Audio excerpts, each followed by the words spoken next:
Mayor This conference will I'm now be calling to recorded. order this meeting, the second meeting of our budget committee. It's Thursday, May 29th, 2025 at 5 p.m.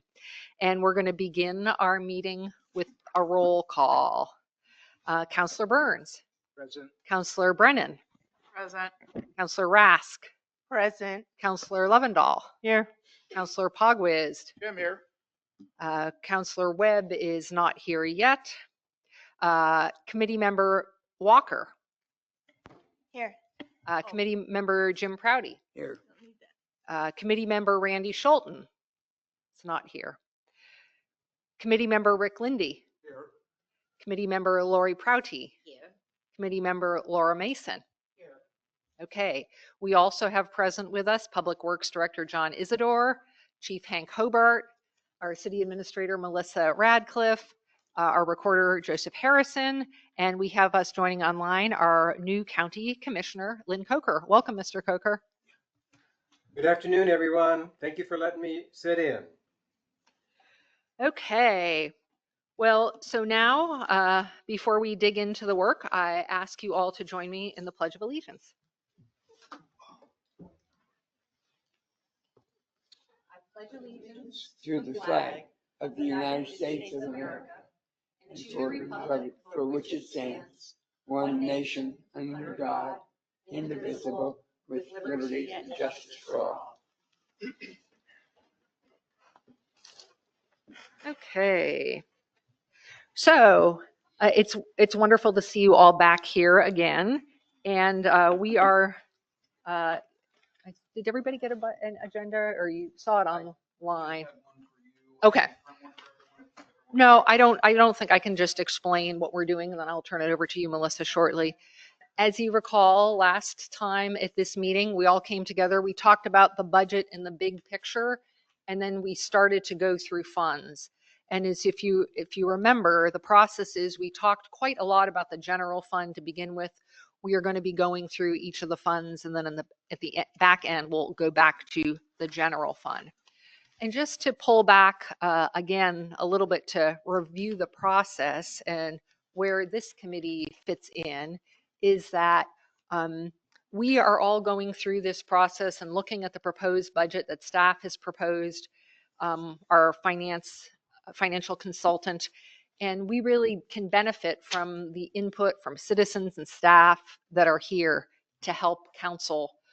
We can have a really good discussion about things that may be that we want to talk about more carefully. And committee members are here to bring your perspective. When this body, at the end of its work, this body will adopt a recommended budget and send it to the city council, which is going to be some of us are going to then have another crack at reviewing it. So just to remind you of where we are in the process and how important your role is in these meetings if you have questions or concerns or ideas to bring up. Okay, with that, I'm going to turn it over to Administrator Radcliffe. Okay. Oh, I got my work phone just dinged. Got to make sure there's not some crisis. Councilor Webb is on his way. Okay. Okay. As Mayor just announced, we've gone through the general fund. So remember, we went through that one first, and then we can go through each of the next funds to then approve each of those in turn, and then we go back and finally go back to the general fund. As remember, the general fund is the one that can move money to other funds. So I have the name of this game tonight is going to be, if we have questions, I will write them down and I will confer with Ann Heath. So remember, she put this budget together, and so she knows it much better than I do. I know just enough to be dangerous to try to work with it. But if there are specific questions, I may not be able to answer those for you. So I have her as a phone a friend later tonight to be able to help her with your specific questions, because I've fielded a few. And so I know you've been digging into this, and which we really, really appreciate your service to this. So the next fund that we will look at is number 14, Parks. That's, I believe, page 11 of 41 on your piece. One of the main attributes of this budget for parks is the $1.6 million CDBG community building grant for the community building revitalization. That is in process right now. And so we do put it as revenue, and then what we spend out will go through expenditure. So remember, that's one of the reasons that our budget's 31% bigger than it was last year, is managing this grant and doing the work there. So that's on the front page.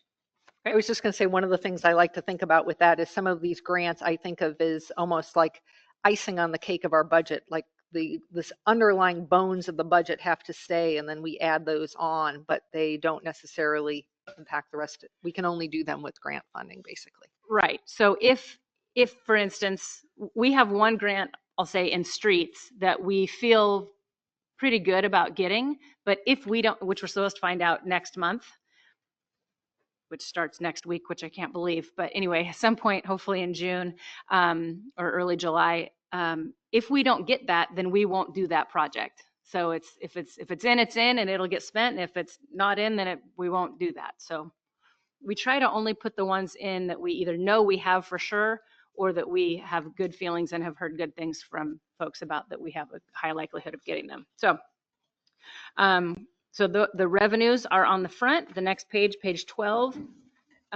Remember, all of our employee costs moved from the individual funds into the general fund, and then these funds will pay the general fund for worker time. So that's why all those zeros there in the middle. We do have materials and services as we go through. So if you have any questions about what you see, then sing out. Yes, Commissioner Lovendall. I'm sorry. No? So we put in for a planning grant, and would be 10,000. So you don't budget that for next year. You just wait and see if we get the grant. We won't get the grant acknowledged until September. Correct. So because we wouldn't know that for sure, then we wouldn't put it in. Okay. And then if there are, I think we had been thinking that there is still money in this budget for the playground that's kind of held over from before, and that the money for the planning grant match could come from that. So the money that my understanding is that they raised some money, donations for the playground specifically, not for Buffington. And where is that money in here? that is on line 75, playground equipment upgrade. We did keep that there. So that is $85,000 that had been moved forward since it was not spent last year. It's been moved forward to here. And the idea is that we can use that to braid funds, to use that as leverage to get other grants and to do that. So that's kind of a nice pot of money for that. Good. That's the share. Is there a share on the a minimum that you have to pay for the grant? Is it a 10%, a 20%? That one, I think, is a 25%. That No, one it that you wasn't did? Was it 10? 25. Let's see, it's Or was it it was a 10%? 50,000, and we have to give 12,000, 10. Okay. Yeah, So it's 10. 10%, so you have to Yeah. put up another 160 grand, right, of your funds for this grant? Oh, this is a different grant. This is for a planning grant for the Buffington Park area. We just put in, Oh, a yeah. planning grant. yeah, planning grant, yeah. Sorry. Is there a commitment for the city for this 1.6 building? Yes, that's in progress right now. That's the community building renovation that's underway right now. He's Yeah. asking if there's a match But money. there's Oh, funds request aside, that for I- it, Yes. right? Yeah. Is that in the budget too? It's in there. So the federal grant was 1.5. And so the match was something like 112,000. And that's that's in this already. Is- One more question. Yeah. Is there a time, when does it have to be done? Officially, it's supposed to be 24 done year? by, 24 months? it's, So it has yes, to be done. by January. Although we're hoping, if need be, there could be an extension, we've been told, but it's supposed to be done by the year's end. because we got it 2 Januaries ago. Right. So the first year is usually with that one. The first year was the planning of it and getting everything in line. And then the second year is supposed to be for the construction. So that's what we're in right now. Good question. Where did you say the TLT money went? That I see it in the 3 previous ones, it was 175. Right. So the TLT money went to the general fund. Okay. And the reason that we did that again is because it used to go that way. And with Ann Heath's help, she's been kind of identifying to us that the way the budget would work better is if things go to the general fund and then that fund can more easily put it out to wherever it needs. Whereas when you have it in some of these funds, otherwise it's hard to, Trapped. yeah, exactly. That's the word. Thank you. And with Ann Heath's look back to get the reallocation to kind of get us back to, even that she went through. The other piece of this is to have the look out. And so as she said, these are the places where we can see if the needs are higher than what we are looking at. This is one of the funds that if we don't find more revenue streams for this, then we're going to continue to be in the red. And so this is one of the places that we have concern because the Parks Department doesn't have a specific revenue source like streets is another example of that. We don't have a good revenue source. So those are the ones that rely more on the general fund or fundraising/grants. So that's where one of those places that thinking about longer term where there could be issues. Yes, sir. They had funds, we shifted them to the general fund. Correct. So Right. we made this Just look- fund the right. way it is. Right. Okay, I Right. just want to make that clear. Correct. Parks fund was flush. Right. Well, because that's where all the TLT money went into. So yes, Exactly. yeah. Hmm. But then we had to take the money out of the parks to pay for all these different, Understood. things. I'm just So it saying, was there's kinda- a reason why that Mhm. fund has changed. Correct. Okay. okay. So at this Discussion. Yeah, any further discussion? Hearing none, I would entertain a motion that we approve the proposed budget for Fund 14 Parks.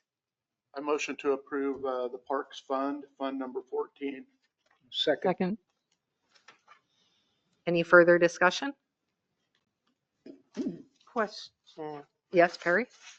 So on page 13, so I'm just curious, the telephone and internet access, that's a number that is a total number that then is split between a whole bunch of areas, right? Because Parks doesn't have its own phone and internet. Well, so that would be internet access at the community building, internet access at the American Legion Hall. So yeah, and the A-frame telephone for those things. So they are, that's where those come from in that particular fund. Center's in there too. The visitor center, yes. Hmm.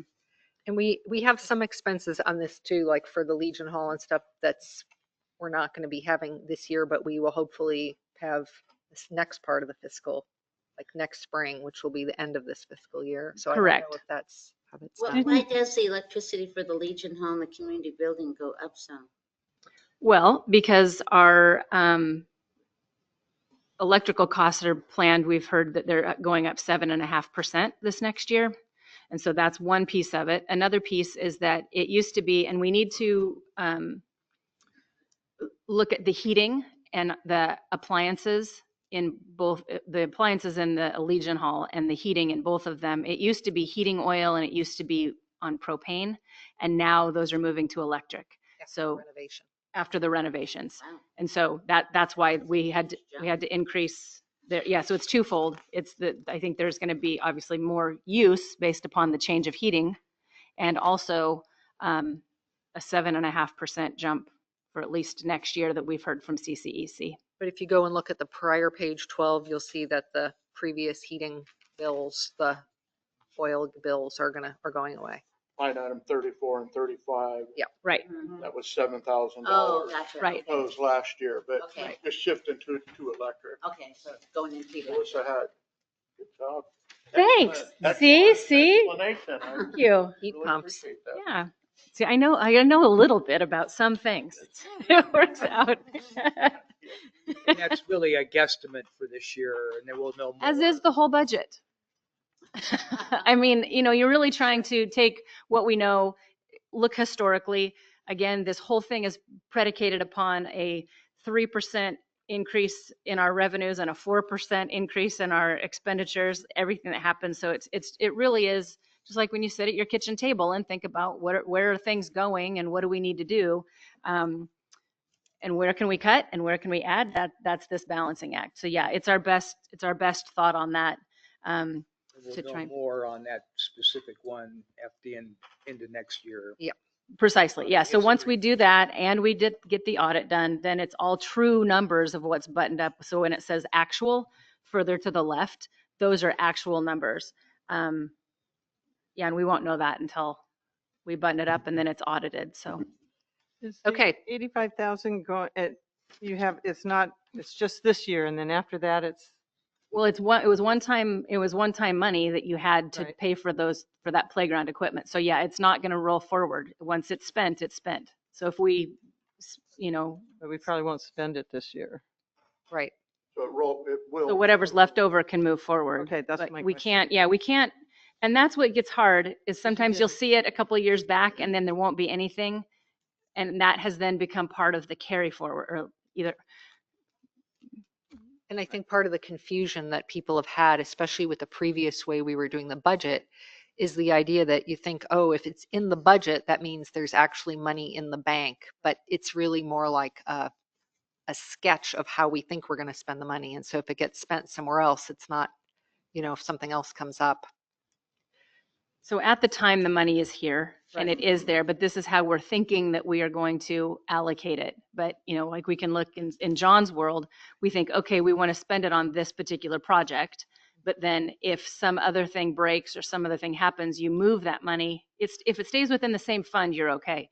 But then, so Right. it's there, but if it's spent in some other way, then it's not there. The way I think about this, Yeah. in my simple way, is we have big plans. So it's just like if you were going to buy a pair of jeans, you're like, okay, this weekend I'm going to buy a pair of jeans. So Monday you go down to the bank and you pull out, I don't know, $50.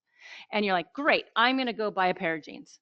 And then Monday you're like, ooh, I have some money. I'll go get a little coffee, and then I'm going to go, maybe have some dinner and then whatever. Well, you get to Friday after doing all of that to go buy your jeans and your pockets are empty. So you have no money and you don't have a pair of jeans, even though that was your plan, but something else got in the way or something else happened, or, you had to put it towards your hot water heater leaking or something that has happened. So the plan is to do these projects and to have it this way, but sometimes life gets in the way and it doesn't always end up like that, even with our best efforts. So we aren't buying frivolous things like Starbucks and, extra dinners out. We're on pretty rice and beans diet right now around this place, but that's what can be frustrating is you have a plan of what you want to get and then other things get in the way and then you can't do that. And one other, R&M mean repair and maintenance? yes, very Yeah. good. And one other thing to follow up on what Sarah was saying in this $85,000 for the playground, it's been a priority for the Parks Commission for several years to replace the playground. And a couple of years ago, we realized we can't pay for the whole thing. It would make much more sense to get a grant and provide the match, not for us to just pay for the whole thing. And that's how we're trying to think generally for doing things in the city. Get a lesser playground Yeah, or and spend it, the 85,000 on that. We hope to get a much better. yeah, but then what happened this year is several people came to the parks and said, instead of just going and getting a playground, why don't we do a plan instead for the whole park and come up with a bigger vision? And then we can go and do maybe a bigger grant to do some other upgrades. A lot of communities on the coast are doing different kinds of parks upgrades. So we had a little switch-in plan now. So anyway, just to go with that, to explain that a little bit or remind people about that shift. Okay, so after all those tangents, can I call for the question or do you have one more thing? One more question. Yes, okay. So the TLT money that the Jubilee is going to get is not included in the projected incomes? Or, I mean, I just noticed Jubilee has nothing, but those are expenses, right? But it's not in the income. And they will get money. Yeah, it's not in the Parks. fund, but it's in the In general. TLT now. Is it in the Oh, it's general in the fund? TLT? Okay, I believe I saw it in the general fund. because I see it is, Jubilee is listed in the parks expenses. Yeah, I thought I saw 1,500. Well, and part of what we have to do is if it was there last year, it has to be there this year. Like it has to be there for 3 years on either side, or at least that. At least to the left, yeah. So it So- looks like in that case, because there hasn't been anything allocated since 22, 23, then next year we can remove that line from the Okay. Jubilee in this place so it won't be as confusing. Because the money that has been promised is coming from the general fund, from the TLT monies, Okay. not from parks. And we'll just have to make sure we make a note to get that in to the budget. One more question on Yes. 24-25 says proposed budget. That's actually an adjusted to the final budget. That's not the budget you did 12 months ago, is it? That's taking the 6 months of this year and forecasting the last 6. The proposed budget from last year? 24-25. Is that up? Yeah, that's not what you did 12 months ago, is it? So it's an It is. adjusted That's- proposed budget. Well, that is what we are working under right now. That was the one that we adopted last year? So that's the one those are the numbers you adopted last year? In 24, 25. Sure, they're not updated to try to get to the, okay. So if you had proposed 8,700 for Buffington, how much have you spent this year? You need that to forecast what you're gonna do next year. So So there's no actual expenses used to forecast next year? I believe Ann Heath did use what we had spent through, I'll say, March of what we have done to kind of see where we were. I believe when we were doing that with her, that she was taking what we have, but again, we can't say that it's actual until it's been. Oh, I know allocated. that. Right, yeah. But yes, we did use, So this budget is what you actually, if I go back and look at your budget 12 months ago, this is the number you put down there. What you're telling me. let me check that because I have my other one here. So let me look for sure. Because Let me find a Because line we're- item that makes we're- sense. us novices are comparing this number to that number. But if last year's is off by 50%, we don't know that. Right. What line item were we talking about? Well, you can talk about any line item. Oh, okay, but I mean, look at Parks Committee project. You budgeted $4,318 last year. You sure you went down to 318 in the budget? Because this year you're doing it at the hundreds, 4,500. So I'm saying, I don't think you budgeted $4,318 last year. You budgeted some number, and then your accountant said, okay, you have spent $3,000. We're going to up it to this number. Because we're here looking at this number and comparing it to this number.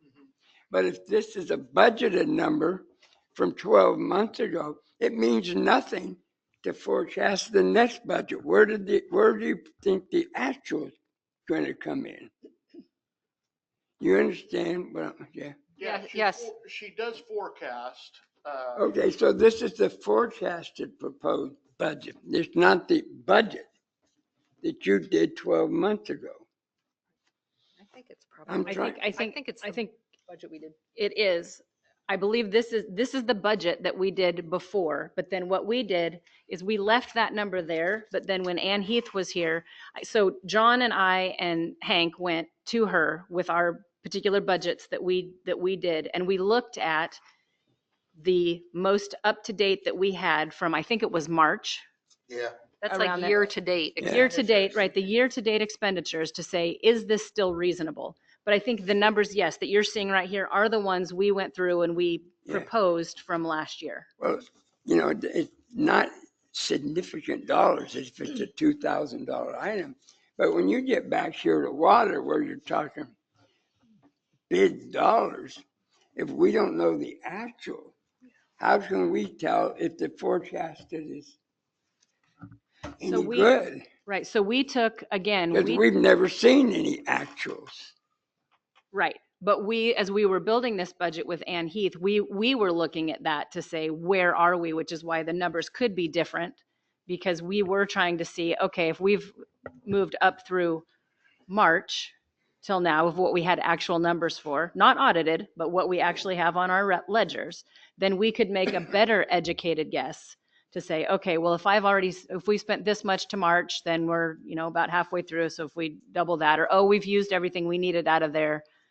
But these numbers, you're right. These numbers are just the proposed budget that we came up with last year. Okay. But So so you don't have the benefit of seeing the year-to-date numbers with this. So she's exactly right. What we did was when we went through our funds, we had an up-to-date copy to that month. Right, And then right. we looked at our fund balances for each R&M, electrical, everything. Yeah. And we looked to see if we had enough money left in that fund or if we were completely upside down. And there was a lot of them we were way upside down. Materials cost is killing us, chemicals are went up, Chems, yeah. electricity's going crazy. So we Yeah. added, some of them we added 3% standard if they were okay and we were going to make the end of the year without a significant increase. There's other places like R&M and emergency money we stuck in there because we had so many, as you saw, flyer projects that had broken stuff waiting to get fixed, that when we went to do some of the bigger projects in March, we were told not to spend any more money because we didn't have the funds. Right. Okay. So that's why you'll see the numbers, they increased quite a bit in water and wastewater. Yeah, I mean, if you go back to like, But we shouldn't go on to the water fund yet because we Okay. got to stay with the parks fund, okay? fine, yeah. But it's useful to understand, your question's a Yeah, very that's a good good one, question. Mhm. so we can understand what we're doing. And I think the other piece of what Ann Heath is trying to do for us here is, we don't have the actual numbers yet because we're still waiting for the audit. So ideally, you'd have them moving forward. We don't yet. And she's trying to show us her trajectory of what we've had in the past and what we're going to have in the future so that we see it in a bigger picture. So that's what she's doing here, which is not the year-to-date thing, which council members have gotten at various times in the past, but we're not doing that in this There's no other process. way to do it because we're going to start spending money, but at the end. Yeah, July 1st, yeah. Okay, One last thing. What's the Okay. professional services on line 37? Curious. I don't know. Which fund? Parks, line 37, professional services. 3,800. Let me think. Just ask Ann. And it's Yeah. Is any of that- projected. that's not like Ann Heath or anything. Is that? Oh, yeah, janitorial. It could be, it could be janitorial. It could be, I don't see a specific, I don't think a specific thing for pest control. I know that's something that we pay for of all of our buildings that I don't specifically see. Custodial is We on just the- don't have a history of it. Right. And so that's why. Right. Going forward, we do. Find out. That's the beauty of it. Yes, so I can ask that to be sure, but it would be something like that, that would be a service that it's not a piece of equipment, it's something that someone would come and do, whether it's janitorial or, like I said, perhaps it's part of the pest control. That would be Janitorial's on the next page, so Right. that's good, probably. So it wouldn't be a good guess. janitorial, but like, could be, Yeah. pest that's control. why I was guessed like pest control would be my thought. But I don't know what $274 was I know. in 22, 23, that doesn't make sense, but Just- That could be It's just. nice internet to have it, but services, I'd like too. to know what it's for. well, but I think that's on the next page. A separate charge. Yeah, they're already set, that's already there. Oh, okay. So I will ask. Good question. Okay. Well, the biggest jump I see is medical insurance. Oh no, what is Which one are you PERS retirement, just the parts. Oh, yeah, The, first it page. goes from 11,000 to 31,000. Is that correct? And where is that? I'm sorry. He's looking So at he's page looking at- 12. Page 12 under PERS. Line PERS. 26. I need a straight edge here. Yeah, good Wow. I would like you to use grid lines. So you took the salaries out, but did you not take the PERS out? So that was from last Wow, year. that's a That jump. was from last year. And so those were based upon, yes, PERS costs have gone through the roof. And there was a big jump in those years And to do that. insurance. And insurance. So those are the two.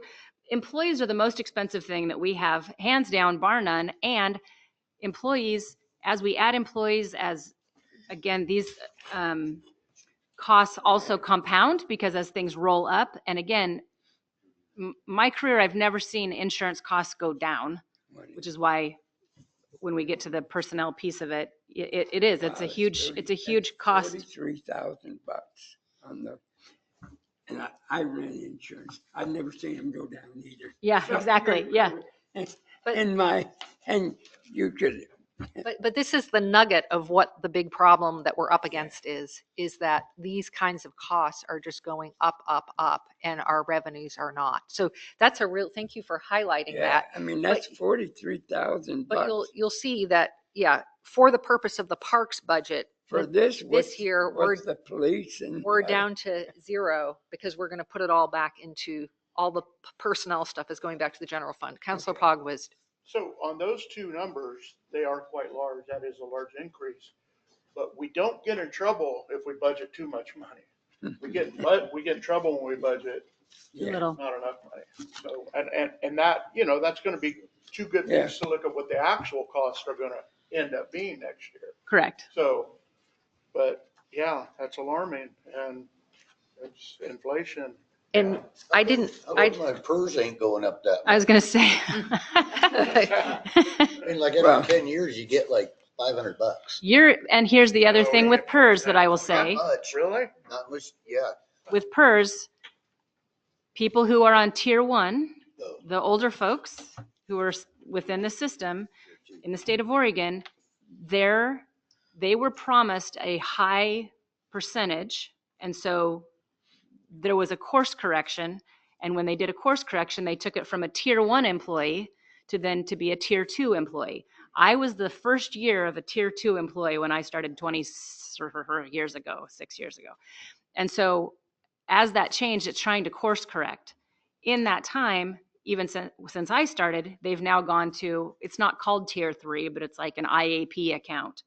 And so it's trying to course correct from promises that were made long ago by the legislature to those public employees that then have been realized the state can't afford those. We can't afford to keep doing that.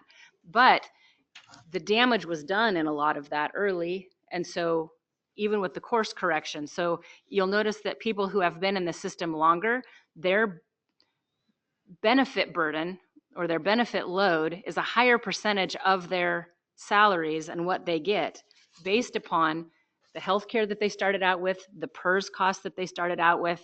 So older employees cost more because we've been in the system longer. And so we've moved through both with PERS and with health insurance and with our salaries because, usually the folks that have been there the longest are the ones that have moved up the ranks and moved up their careers. So hire young people.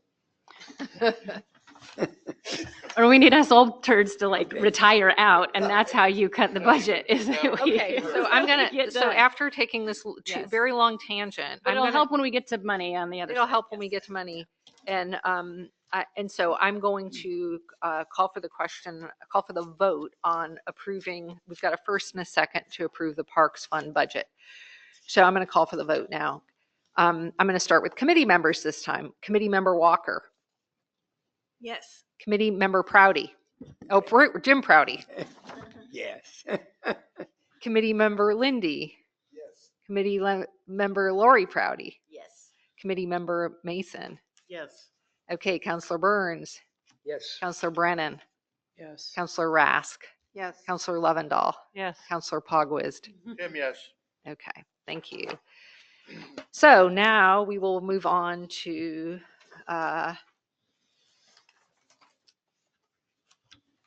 fund number 20, which is public safety, right? Yep. Is that what we're on to next? Okay, Melissa.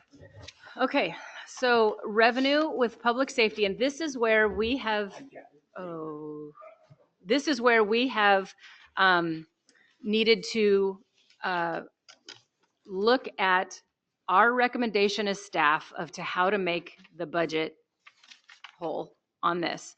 And one of the proposed ideas for this is to have the line 8 is she wrote police fee. It would be a public safety fee that would be, in order to raise $100,000, it would be approximately $12 per account, utility account, per month to make up that $100,000.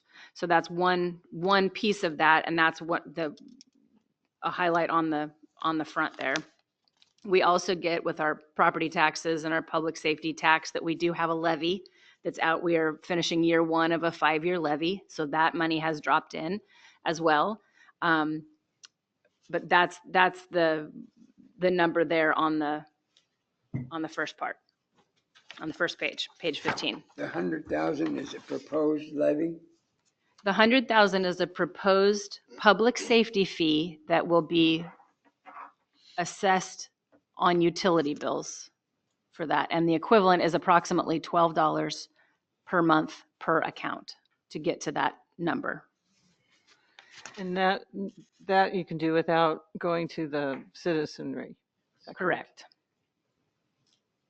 So what will people get with their $12? Police services. Continued police service. Continued police service. We failed to ask for enough when we passed the levy. It doesn't cover our police department. So we didn't ask for enough, but we still have 4 years to operate. So in order to do that, we're having to ask for the police fee. Kind of to fill in until we can get to the next levy. It's an option. So what the 100,000 goes to pay the police department? Yes. So it's specific to police. So police is interesting because they are their own fund. So unlike the other employees, that are in the general fund, because they do general for the whole city, the way Ann Heath just has described this is that when you need police services, the person who they're serving is the person they're serving.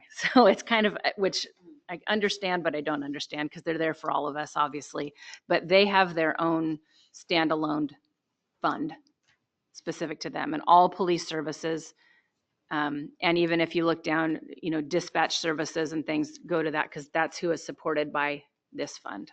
And there's no general fund showing in the 410,000. So That's the levy and that's the. So the $100,000 is just strictly that public. I'm saying the 400,000 doesn't have any general fund money. That's the levy. So the 410 is what's here, but yes, there is a interfund transfer, I think is what you're asking me. Yep. There's an interfund transfer on page 17, line 47, that is a transfer in from the general fund of $145,000. Which isn't included in the. Correct. It really should go up in the revenue side. It would be. Well, transfers in and out have their own section in each of these that are up the back. Okay. It's kind of So- confusing. So that ends up amounting to 550,000 basically for public safety. The total cost with the general fund, the levy, and the proposed fee. Yeah, 45. about 555. I'm still not, you can raise the assessment without going back to the public with permission? It's not an assessment, it's a fee. And what's happening right now in lots of communities is because there's not enough money to do it. People are turning to fees for different things. And so the Road fee. road fees, public Where are safety you gonna fees, see this fee? On the water bill? if we do that. And again, this is what the finance committee came up with. We were racking our brains to figure out how do we raise revenues and how do we cut expenses, because that's the knife edge that we're walking, is to figure out how do we make a balanced budget with what we have. Because looking at our prioritized list, obviously, health and safety is an important piece of our community. So that this is the middle ground that the finance committee has come forward with to say how we continue to keep our level of service for our police fund to satisfy that community need, that community desire. So this was ideas that this was an idea that we came up with out of that committee. And also, it's not unusual for the general fund to flow in to help pay for police services. That is a very common thing in cities.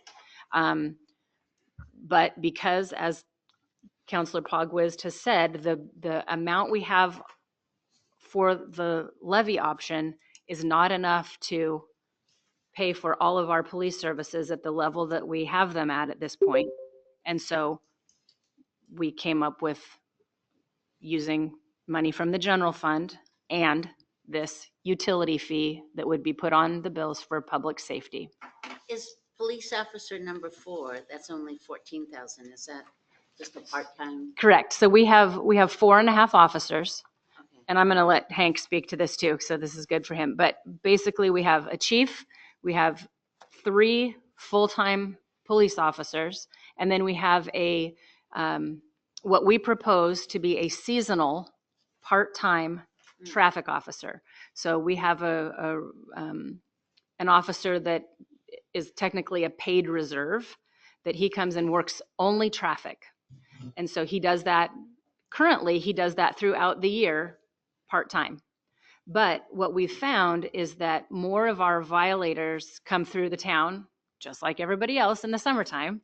And so we have said that it would be best to offset those costs, to have him come and work more specifically during the time when people are out moving. So he'll be a seasonal part-time officer.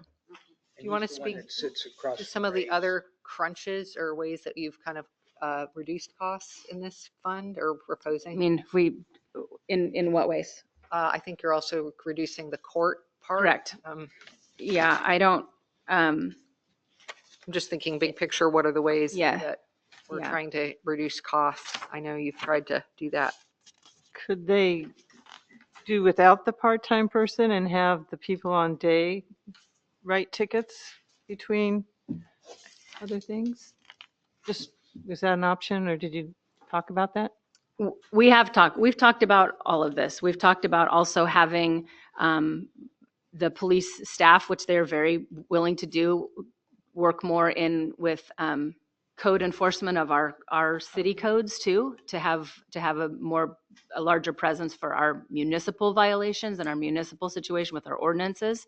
And so that hasn't been a very big part of what we have done before, but they've offered to do that too. So that would be part of where their time would go as well. And yeah, the hard piece that came with this, and we talked about it before. In this community, it used to be that we had 2 lanes on Highway 101 going north and 2 lanes on Highway 101 going south. And then there were more violations, there were more speeders, there were more things. And so they could backfill their revenue by keeping people safe and making sure that people were compliant with speeding and things like that. But since the road diet has come through, the opportunity for that level of citation is far reduced. So that has been another piece of this that is part of our reality here. And one of the things. Yes, ma'am. Oh, Sorry. This extra handout that Joseph Yes. gave us, Mhm. can you explain for me where it says reserve police officer and it has under total salary 57,657? I'm assuming that's the same as police officer number 4. I believe that That's on number's the other wrong. that's at 14,000. I believe this number's wrong. Yeah. We believe that number's wrong. Yeah. All of us do. So the 57,000, so Yeah. this sheet I is was wrong. doing the That's- same So thing all you- these numbers are not correct. I was doing the same thing you were doing, Right. looking for this reserve officer, and it looked like he was an officer rather than a part-time officer. Yeah. So we took the names off of this. This was what we had talked about in the last meeting. So you asked for the level of what people are making. You can see across the top, it's the hourly rate, how many hours they normally work. This is where also, when you look through there, it used to have a specific line for overtime and comp hours. Those are now baked into the employee costs as opposed to being called out separately. And these numbers are based upon what they actually had done, trying to estimate what had happened this last year. And so we actually took what people had actually earned of how many hours and how much overtime and things to try and get an accurate representation of that. But how did we miss the boat on that number? I mean, because that's not the number we were told in the finance committee. I don't know. This is what Ann Heath asked Dina, who's our accountant person, to come up with. So I don't know why that is so wildly different. But I don't believe the reserve position. It's on page 16. Right, but it says 14,000, and according to this calculation here that was done, it says that he is at 57,000, and that's just inaccurate. That's just not true. Well, that's because they got him listed at 2,080 hours. Right, which he's not doing at all. They listed him as a full-time, Right, which is not correct. but he does pay for himself. So the numbers on page 16, you'd be looking at police officer number 4, line item 19. That is the number. And the one in yellow is the proposed cut, cutting that part-time officer in half. Even further than half, back even further. Our reasoning was that he writes way more revenue than his cost, looking at this, not this.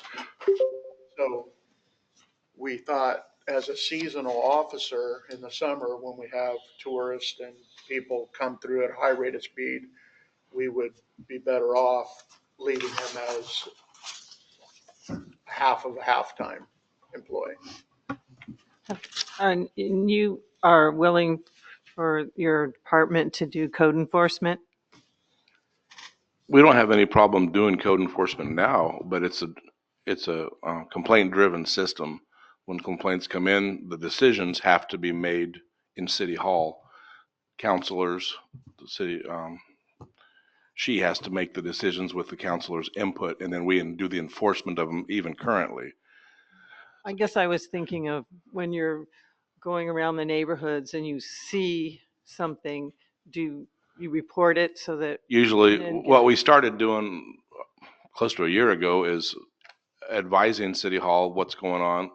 If City Hall's not already aware by a complaint by a neighboring citizen, send a photograph, things like that, and then the decisions are made here in this room. And then we go ahead and do the enforcement.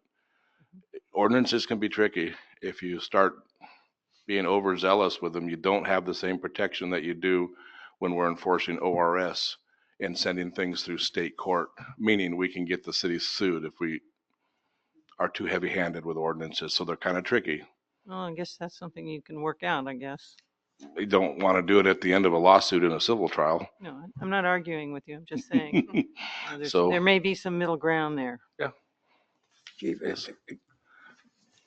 I have no knowledge of how the police works up here on the coast where you have a big tourist and whatnot. But in our town, we averaged a little over 1.5 police officers per 1,000. And the sheriff was half a person per 1,000. And if I believe our sign of 1,000 population, you're at 4 people per 1,000. That seems awful high. Well, how does that compare to Bandon and Gold Beach and the other communities along the coast? Pretty certain we're below all of them per 1,000. And what we had to deal with from my time here, which is 2014 on, was something that was absolutely untenable. It was 14, 15, and 16 were off the hook crazy. So when I came on, it had just become a 3-person department, and I kept losing a person. Every few months I would lose somebody because of how do I word this? We're trying to cover 24/7, 365 Okay. because there's no other way to cover it. So that is done by on-call time. And my people that I had when I came to work here kept leaving because they were sick and tired of the call outs. So you're a regular worker too, to cover. I'm what? I'm what? You're a regular You're worker on the too. regular shift too. We're trying to do the impossible, which is cover 24/7, 365 with 4 people. And that's our minimum staffing level to even get it done. Yeah, we never scheduled that with 4 people. I think it's about 6. Unfortunately, we don't have a robust sheriff's office or Oregon State Police around us who can do any of it for us. So we have to do it ourselves, always have, and we manage. But if I try and do it with 3 or 2, people just leave. They're not going to have No, you can't do their it. home lives interrupted. All of us who've been here for a while have had 3 call out nights where you get called out and go to the jail 3 times on your off hours, and it's just nuts. No, We don't want to go back to that. So that's our point. That's our point in trying to salvage what we have Sure. staffing wise, no. not to go backwards and lose trained people who don't cost us anything but a wage. No. I think one of the, one of the stories I like to think about with all of this is that when you came and had those struggles, you realized that by having the traffic officer hired, that could help us to fund the 24/7, which Yes. is 24/7 on-call service that we have here Right. in Port Orford. And with this road configuration change, we don't any longer have the level of revenue to support it directly. So it's really a question for the community of, do we want to keep that or not? And that's this budget proposal proposes to keep what we have. And if people don't want to keep it, then we would be going backwards in this story that Hank has described and could have different problems in the future, basically. So it's kind of, that's sort of the bottom line is how I'm seeing it. And I think it was a brilliant idea that you figured out how to give us that 24/7 while we had that revenue. And I think that you could probably serve almost another 1,000 people with the crew you've got, but you can't serve. In the summertime, we do with tourists that come through. I don't even have a number. My traffic officer, my halftime traffic officer, who's year round now, he's halftime, but 12 months a year. He actually does. I don't know why, but he just out of curiosity, he does little surveys. So I have a little clicker with him, and the car numbers that come through in the summer months are triple, quadruple what they are in the wintertime. And he just does it. But he doesn't miss anything when it comes to, when he's sitting in town, all he handles is just traffic. He doesn't take on call. He doesn't take criminal caseload. He's a honorably retired person from another agency. He doesn't miss nothing. But the opportunities to get the activities that he used to get just aren't there anymore with our road configuration the way it is. I'm not complaining. That's a good thing. At the end of the day, the public safety that the new road system created is a good thing. It's a win for the citizens here. No complaints there. Thank you. The one line on dispatch fees went up to 34,000,034. Why was that? So dispatch fees used to be in the general fund, Oh. and one of the things that, right, and so one of the things that Ann Heath, is trying to do is to make it clear, to make sure that everything that's being used by those places are actually in the fund where it does, so that's why. And this whole public safety budget is pretty much, with the exception of personnel, it's bare bones. They're not getting new police cars or anything like that. We can't afford it. So they're making do with what they have. And I think they got one down for repairs too. They're waiting until next Correct. budget year. Correct. So, Before it deteriorates anymore, I'm hoping for enough money in the budget to repair one of our newer cars, actually, that's on us to repair. They don't like to idle that. I keep starting it and washing it and chasing the mice out of it and just like, oh, gee, That particular motor does not like to idle. mm-mm.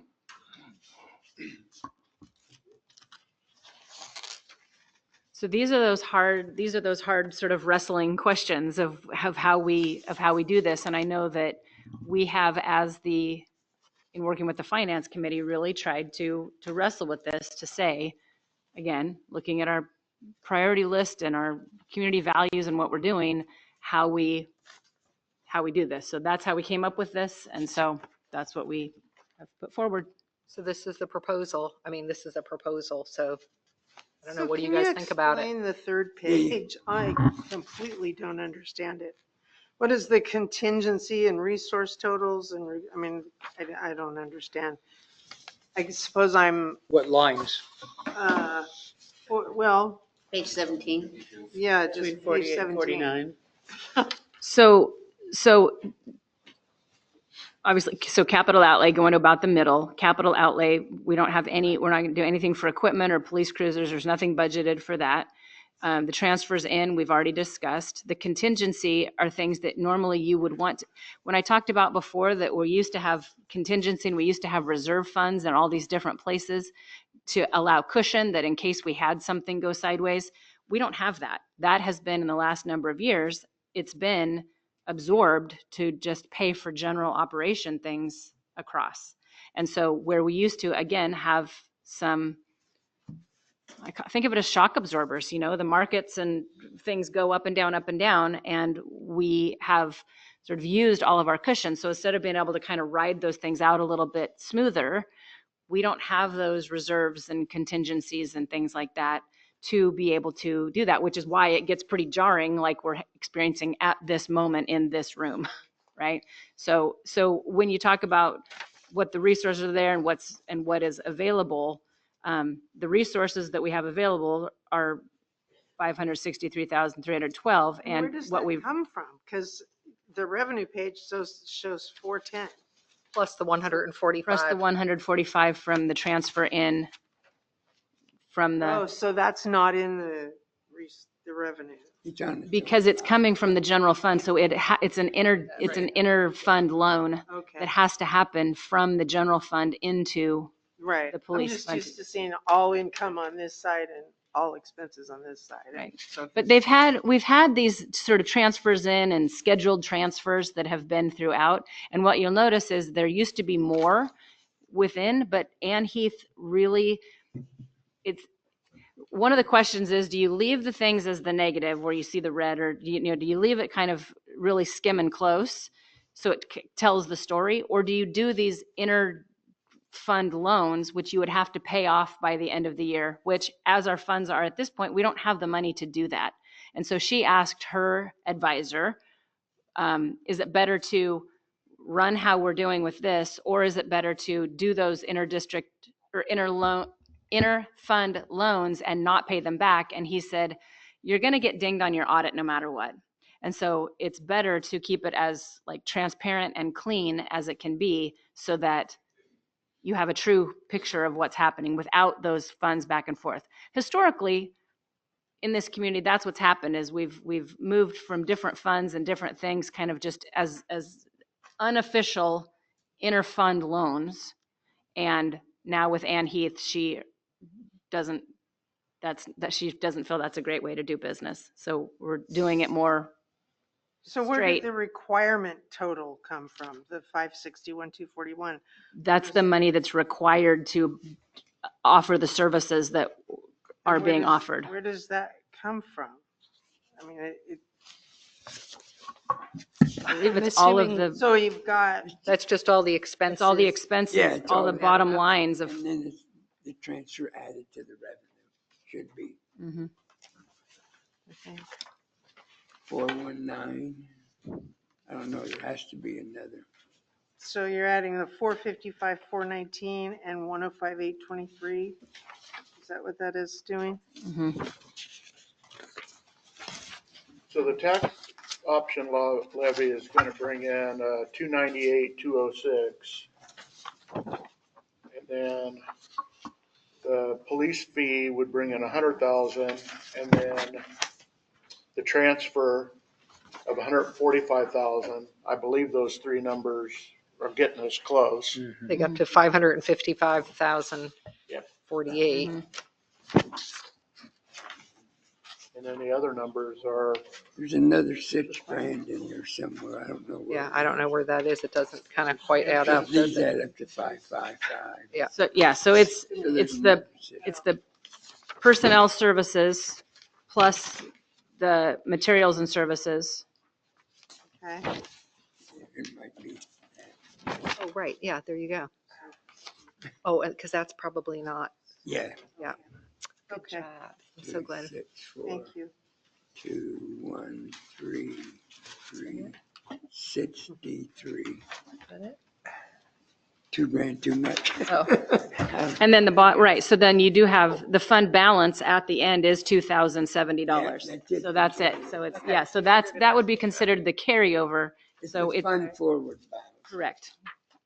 I have one question. I see uniforms and I see some training here, very small dollars. Is there a state requirement to keep your license of a firearm and be a registered policeman? Because it seems to me, if you got to use it, I sure want you trained and done that. And ammunition costs a lot of money. Do you have enough training in here to keep your men and yourself qualified? So up until last year's budget, when David was doing this, our training and supplies were a lot more. And that was nice. Ever since I've been here, since 2014, they went up a little bit. And then last year, to survive, we cut those drastically. And the only thing, the hands-on training we have to do no matter what to keep the state of Oregon happy, we just do it. But the one thing that's kind of saved our bacon last year and going forward this year is, if I don't know which line item it is, but our what is it? It's Lexipol. We pay for Lexipol for various things having to do with law enforcement, and a feature of buying Lexipol and being a part of that, which is our I can't remember what they call it, Police One. That's a service we get through them, so we're actually able to do a lot of our training or mandatory stuff throughout the year online.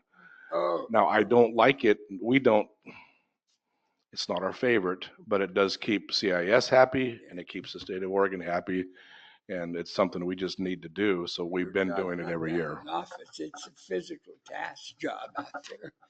So that's the way your training should be. A lot of that is just done by Lexipol. There's the line item on Lexipol, line 44. $2,700. And that does include a lot of online training that we just plug into. That's the ball. Okay. Lexipol, line 44. Okay. So it gets us by, but it's not our favorite, but we'll get by. What is King's Online? It's actually a TLO program. It's a program where we can plug in people's names when we're doing investigations and get background on them that furthers the investigation, keeps the DA happy, and makes our cases prosecutable. Something we started about, when did he work here? Probably at 2018 or so. It's been going since about then. And now it seems like there's more technology needs, right? They're Changing all the time, and I am not a techie. That's why I hire those who are. I'm an analog guy.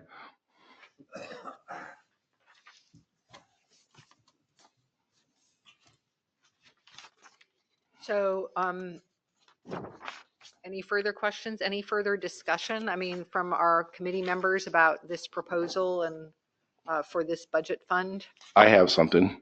Yes. You guys briefly spoke of, and Tim's very aware of the, it's a little under $12 a month, monthly water fee. Somebody besides me, maybe Tim, can speak to, when we were in one of our pre-meetings, I found a quick number of how many cities throughout the state of Oregon have been doing this for decades. The one thing that'll be different for us if we do the water fee is, my suggestion is, and we talked about it, make sure the public understands this is not a permanent thing.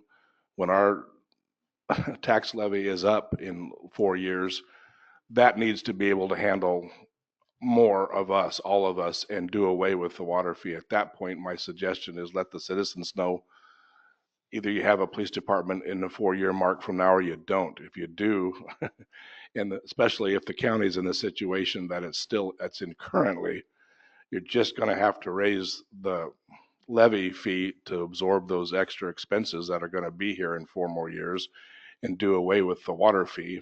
And either it works on the tax or the levy or it doesn't.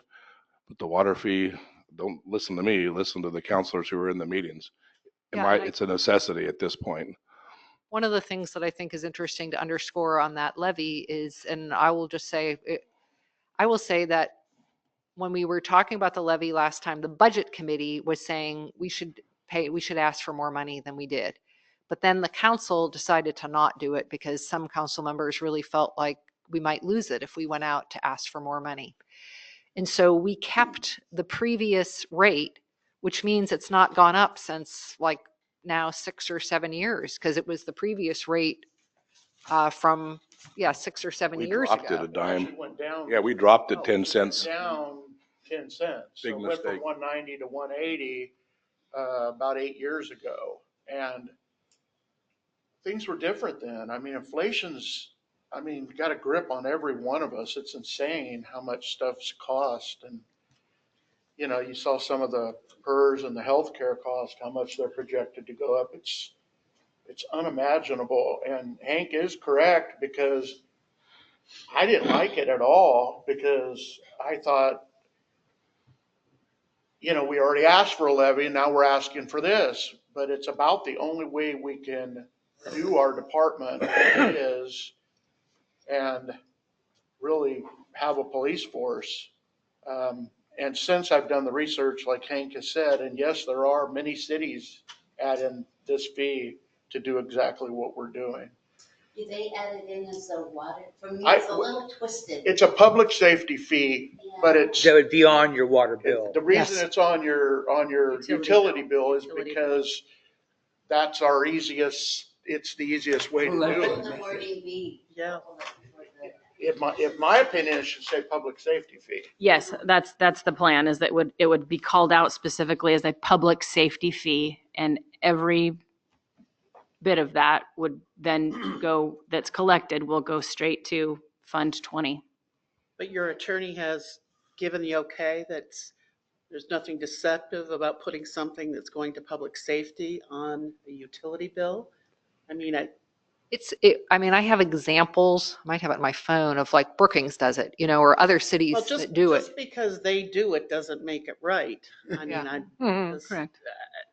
I don't know if we've asked her about We that. have not, I have not taken it to the lawyer, but we had a list of many cities that had done it. There was a page of them. So It was actually, the, Well, well, yeah, it's kind of Yeah. weird, but I think Ann Heath, when she was in Coburg, she did it. Mhm. She She had did. it, and it was on the utility bill. and It the first doesn't, person. yeah, it's kind of weird. I don't like it when he says water fee.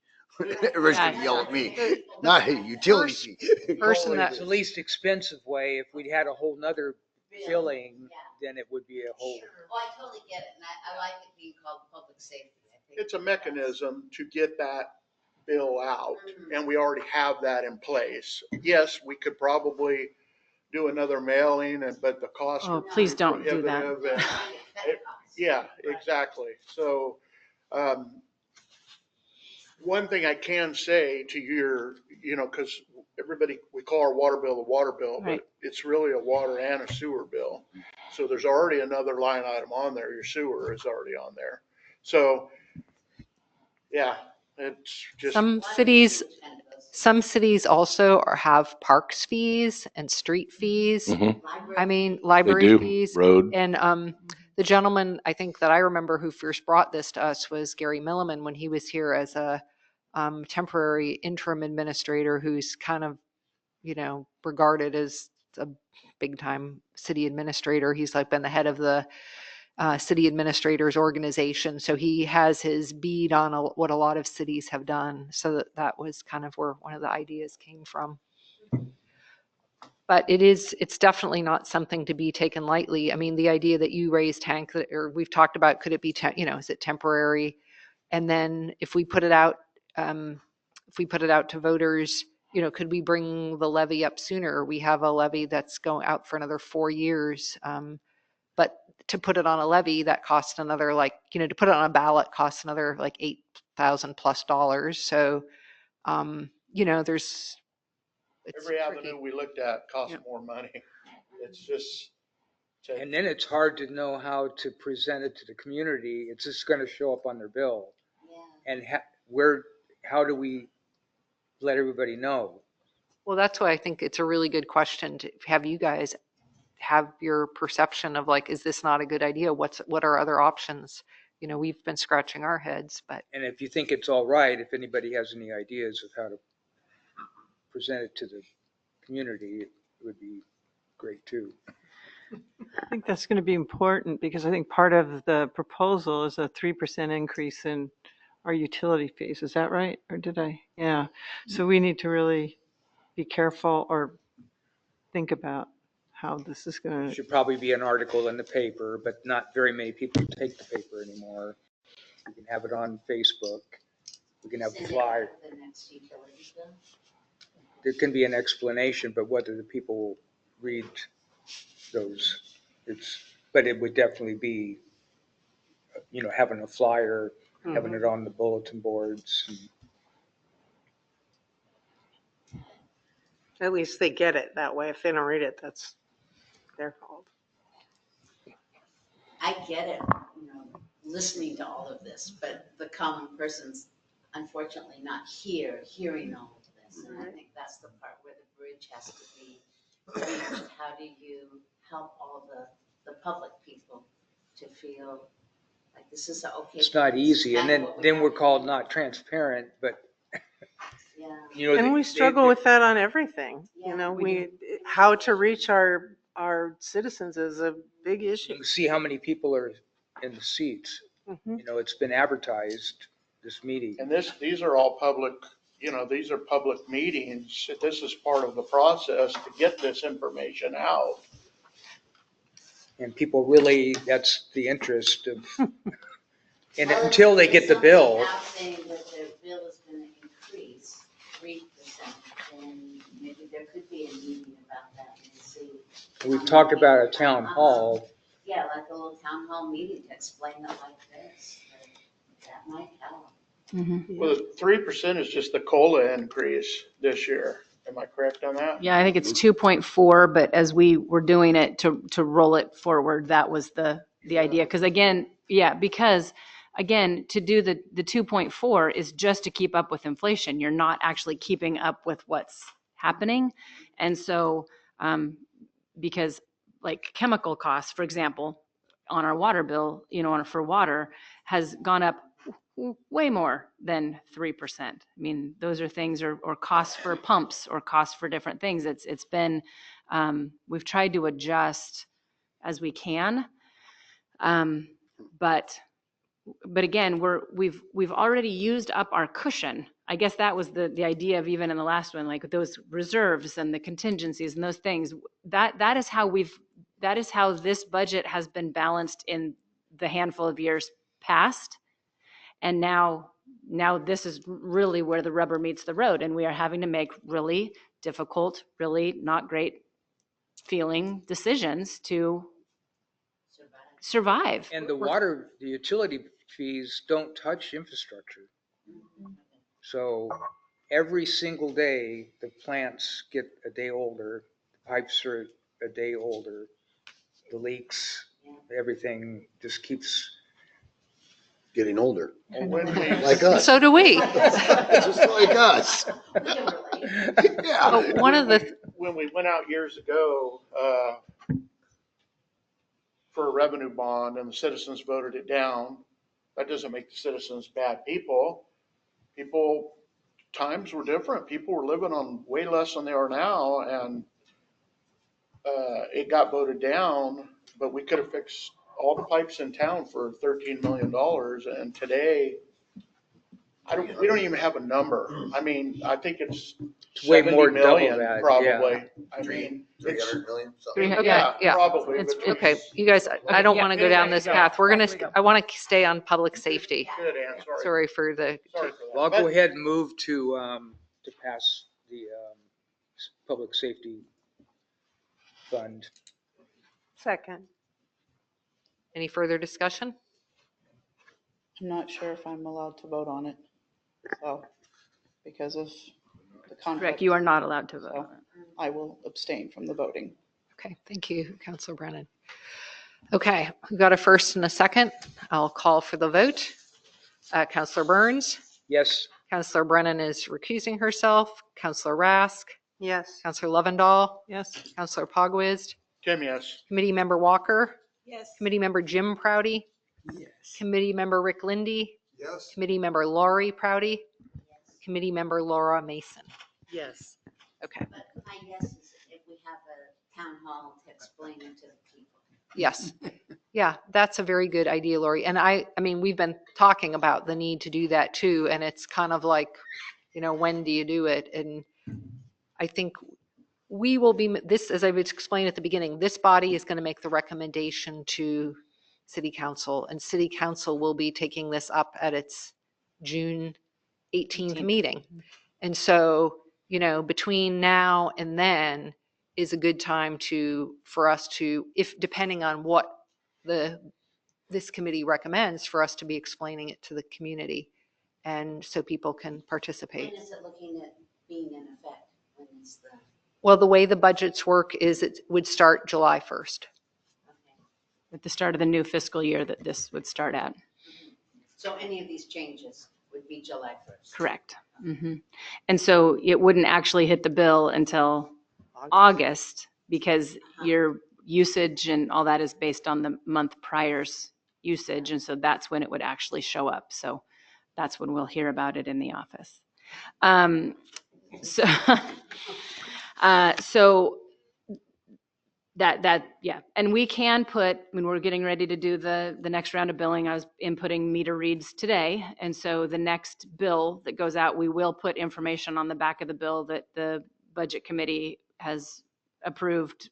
This is what you'll be seeing in the future. It'll be up to the council to make the final decision on the 18th of June at that meeting. But some of these proposals will be called out on the back of the bill. But I will say, oftentimes people do not read the back of their utility bill, especially people who have it on draft. And so talk to your neighbors, please. That's what I was going to say. Yeah. We should all encourage our neighbors and colleagues to come to the meeting and participate. It'll circulate pretty fast. I was going to say, I'm sure it'll whoosh around. This community's pretty good about information. Yeah. And it can be, people can talk to their council members about it. If you want them to read the back, just put a big red check and say, fees going up, read the back. They'll read it. Okay, so now I think we're on time to move on to the next fund. Now we're going to talk about the big numbers. Fund number 30, the Water Enterprise Fund. I don't think everybody voted. Oh, did we not do that? Oh, geez, did I not? I think Thank got you. off. I got off track. Oh, I'm so sorry, you guys. This is what happens after. I thought I went through everyone, didn't I? I voted. Yeah? Yeah, Oh, yeah, I did go okay. through everybody. My Yeah, mistake. yes, we did go through it. Yeah. Okay, sorry. Okay. Okay, at least I'm not losing my, no. Yeah, that's me. I'm It's you, losing it's my- not me. Okay, no. That's okay. Okay, so we are on to, Thank you, Chief. thank you, Chief. Thanks, Hank.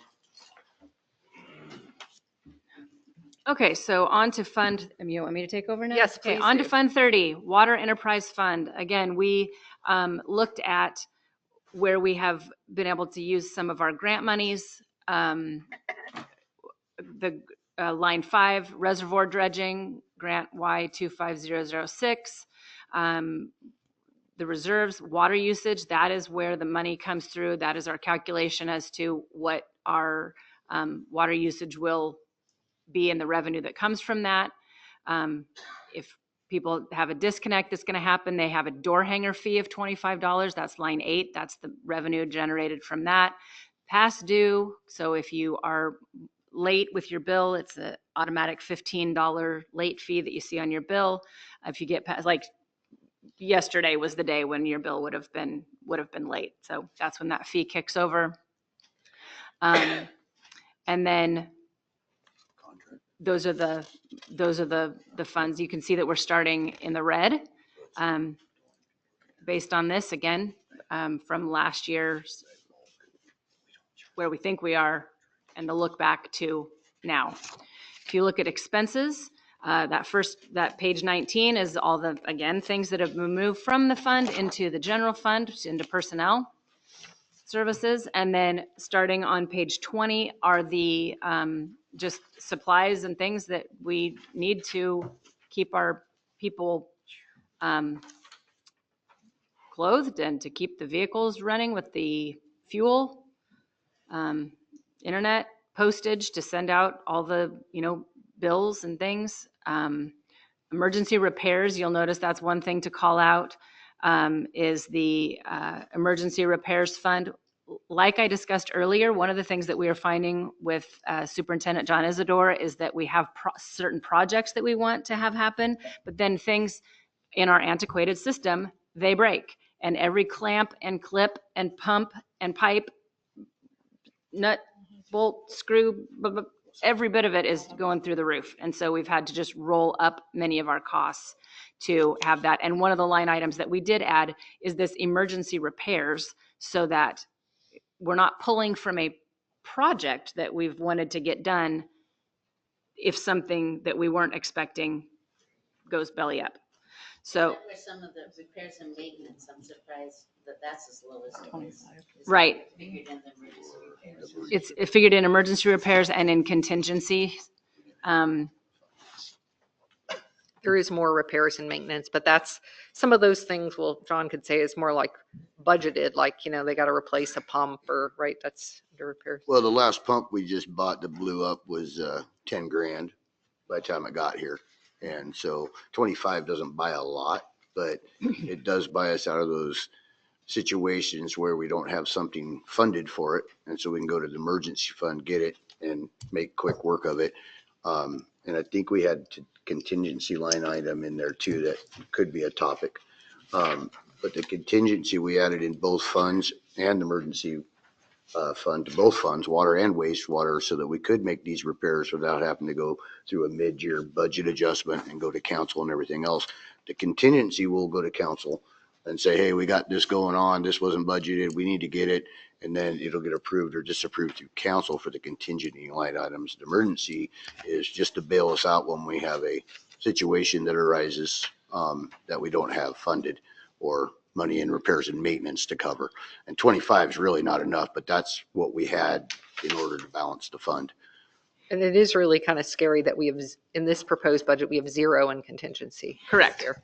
Oh, And only 3,000 at the end of the budget, because we have no shock absorbers. And so we're trying to put in, and the thing that I look at that just goes through the roof, lab equipment and supplies, line 77, like every piece of keeping this system safe is more expensive. Testing, just the test strips and the beakers and the, drops and the things and the water spinner and, the stirrer and everything else that goes with it, just everything is more, incubators, more expensive. And then on page 21, capital outlay, those are the things that we have prioritized with John Isidore to get done. So we did have, you'll notice, $200,000 in the Coast Guard Hill system, but because other things went sideways, we were not able to get that full thing done. And so it doesn't roll forward because we don't have it. It's not there. So that's where the also 82 is the capital outlay for the dredging, equipment replacement. WTP is the water treatment plant improvement. So inside the plant itself, one thing we've talked about is having our filters be inspected and looked at. So that's an example of something if we had to get more medium or other things within the system, within the water treatment plant itself, that's where that would come from.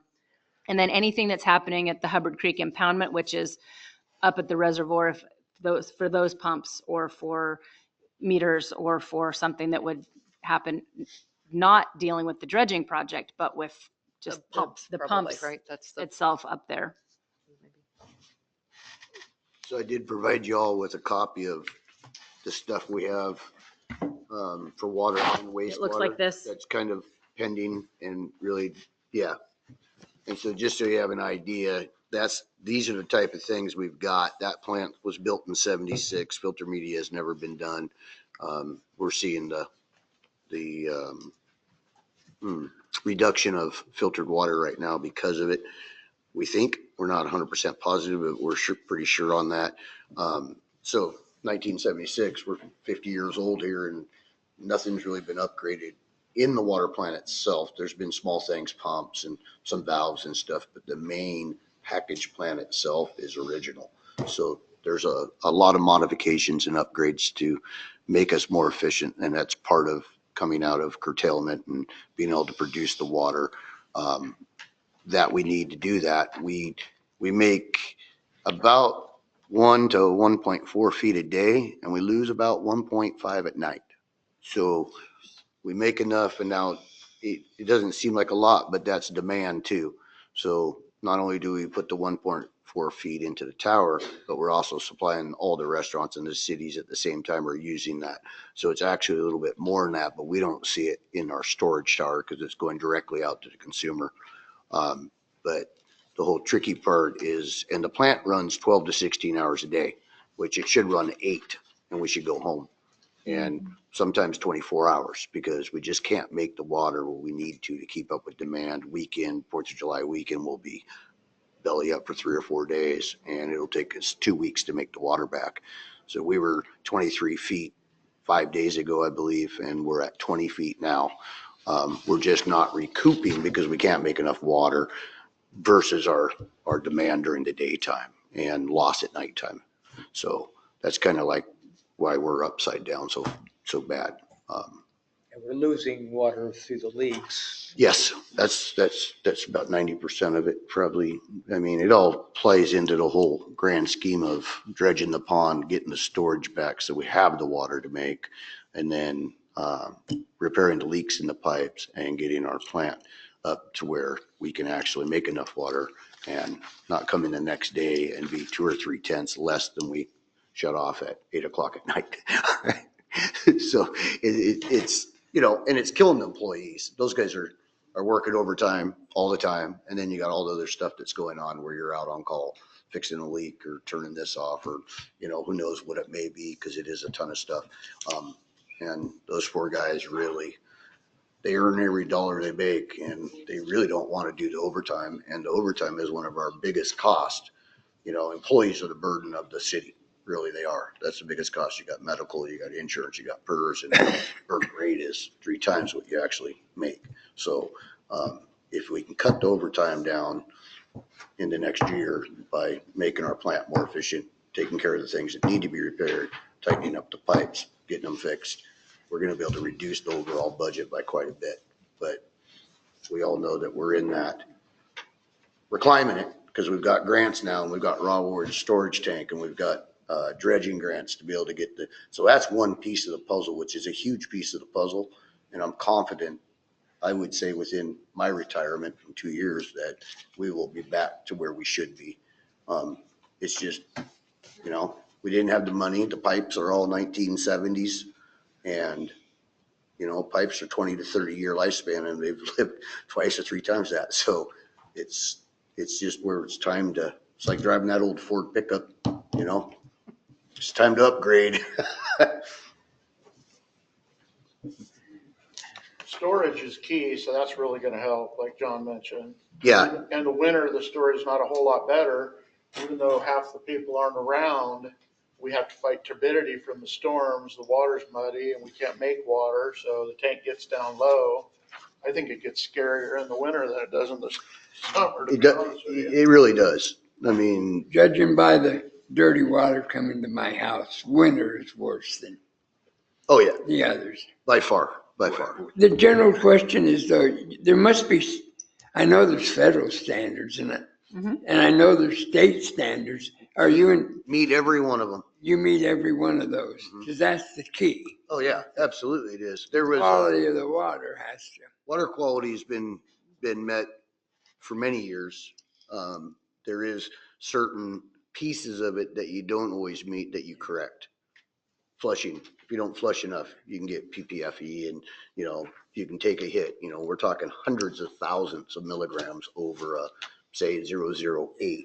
And, but you just correct by flushing, taking more samples. So I would say that I know that in the 5 years I've been here, we've never failed or put out water that didn't, you know, we have a strict parameter of what leaves that plant. So. Okay. Yeah.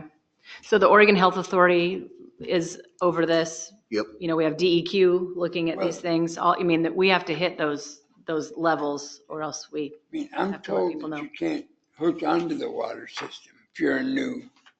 correct. That's right. Not right now, because we just can't make the water to, Is it, okay. I hope you got a plan going forward, that's or kind of, planning one. like, that's kind of what I was just explaining. That was the plan. Getting the dredging done, getting the pipes tightened up and getting the plant The more big, the efficient. big part of the plan, I don't know if you read in the news, was we had a grant to go and fix a bunch of our pipes, and then it just got $6.7 million For you, canceled. So general that's a real information. bummer. But that's a big part of the plan that now we have to go find another part to fix, to go after that. Your problem's not different than probably 90% of the cities. out there. Exactly. Correct. Think of the city of Paradise, which was my neighbor, Mhm, and when 15,000 homes burned down. mhm. And they go from 17,000 customers to 1,000. They were $33 million short just to run the thing. Mhm. And the fire burnt in, sucked into the pipes and contaminated the whole pipe That's system. happened to a lot of places in I California. mean, yeah. So, Okay, well, we're gonna like roll it up. So if there's no other questions, I would entertain a motion to move. I got one more forward. question, Okay, please. yes. You got to transfer out here to Public Works. So the enterprise fund has its own people and they run the plant.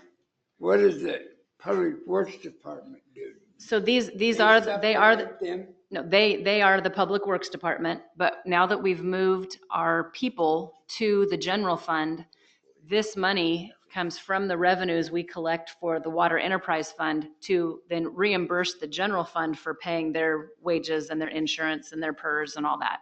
So this is the transfer out of this fund where we collect the money for water. And then that amount goes to pay for the Staff. Public Works employees who make the water out of this fund But you're transferring $270,000 into the general fund. to pay for the employees that Oh, are you in the general. you took the employees out of? Yeah, Correct. that's what we're doing Oh, okay. in every fund. That was the general strategy shift. Right. Did she So- do that all in 1 year? Yes, she's doing it Yes, this it's year. moving all the way This year and this year. self-correct? And this is the way it'll be from here on. So Right. there's no way to split that into 2 years? It'll disappear in the third year, if I remember what she Oh, said. Well, But it she falls- has to it'll legally fall off. leave it there for Very 2 good. more years. That Yeah. sounds And better. then it'll be a lot less confusing. The way, I if, agree. I'll move to pass the Water Enterprise Fund. I'll second it. Any further discussion? Okay, we'll call for the vote.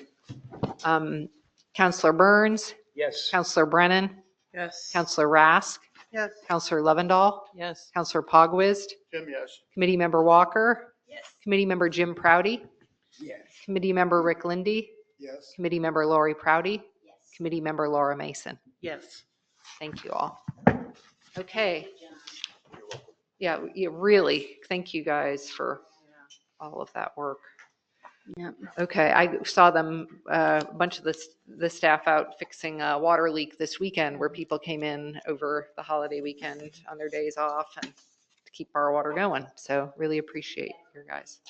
They are. We have like really top shelf team all the way around. And so thank you for saying that because they are amazing. Water is crucial.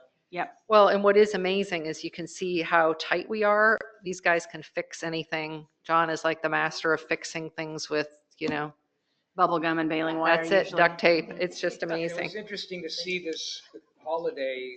We had a leak by Oh, that- Pinnacle Yeah. and the concrete saw broke and the backhoe Burst, a pose. broke. And the community, our guys know connections with the community and brought Dave Bassett ended up there and Excellent. Hewitt Wow. and a whole group of community But people came in and pitched in. Hog's Construction Yeah. is the only one that can pull that chunk of pavement, so. Yeah. Oh, is that you right? know, Yes. And to be clear, we have the names of the people who were working and as volunteers and as people who especially, you know, are contractors to do that. Not all of them were contractors, but because they were working with our crew and that only because that wasn't the plan, that was what we had to do based upon our equipment not holding in. They are volunteers and they were written down and noted and on a list so that is all on the up and up. They're on the plan. They're in the plan B, exactly. So plan A was that we could do it with our Fun equipment, our fact, people. You know, fun fact about that road up Ninth Street. That Quickly. asphalt's over Quickly. 10 inches thick. I've never seen a road 10 inches thick Asphalt. in Oh, asphalt. right. Oh, right. Yeah, that was so crazy. Yeah, That's what I said. yeah. So Okay, so we're moving right along Yep. to fund number 31. So one of the things, if you look at your utility bill, the top part of it has the water, and then below that will be wastewater or sewer. And each of these are broken into, you pay your general water fund, which is the water enterprise fund. And then there's another line item that says water reserve. And so that is used for future looking things to say, the water reserve is another fund that a portion of the bill pays into this fund. So it is, you know, there's water capital reserves that come in would be the revenues are the interest on the investments that have been put there. As you see, this has been pulled from in past years, which means there's not enough there to have investments and not enough money, less money to do that. But we're trying to keep it at the 5,000. And then the future expenditures would be 5,000. So it just basically comes to a wash and there's zero money at the end of the time for that. But that is another thing that's part of the water bill. Yes, So sir. those reserve funds that are collected, then we transfer out. You can when they're there, and if we would need to transfer them into the regular water fund to pay for equipment and pay for things, that's where that's where it would be allocated. So the whole fund is the top part is the revenues and the bottom part is the expenditures. It's 5,000 in, 5,000 out, zero. It just seems strange. I think what Tim's getting at is that we should have more revenues from the water. We collect more than that from the water Water bills. Where does revenue. where does it go is what Water. I'm looking for. That I can't speak to that. I will Okay, ask so Ann Heath. We Yep. need to answer that question because it's. We going- should be collecting that She's amount of got it money. going somewhere, I don't know where, and I'd like to know where. Yep. Because that fund built up quite quickly. We created that fund when Carolyn Clancy was on city council. And We used those up in the. we built up engineering. enough money to replace meters with that fund, and then we had to rob it for a couple other projects. But that should continue to build every year, or it needs Based to on be going somewhere to help John. Right. So that's a definite important question. Because I do know that it's on our calculation on our bills. There's the enterprise and reserve fund, and then would be the So some In things, the prior years, we collected SDC. 81,543 going back to 22-23. Yeah, and I think we robbed it last year to balance. We did for last year, but Yeah. for next year. we should still be increasing it I at thought some level. we're It back to the should be $5,000. No, I agree. are you looking at line 3, Tim? I didn't know where, I'm looking at revenue. Page I'm 23? looking at the prior fund balance. Oh, yeah. What we projected in the Yeah. past.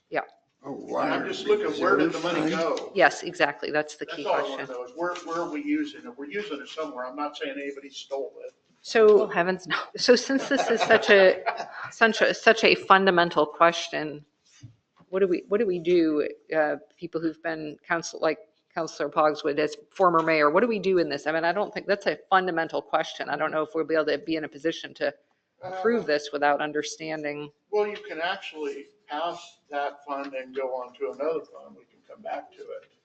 Okay. skip over it, not Yeah. pass it, skip Yeah, it. yeah. Well, yeah. Yeah, that's what I was Skip over it asking. and Pick it back up at our next meeting, because I'm assuming we're not going to. Table it? Is that would be the Yeah, term, or to we'll table it? defer it, I think, to the next one. So we will do that. And We could, I guess, motion to table that till next meeting or something, or you want to make it real clean?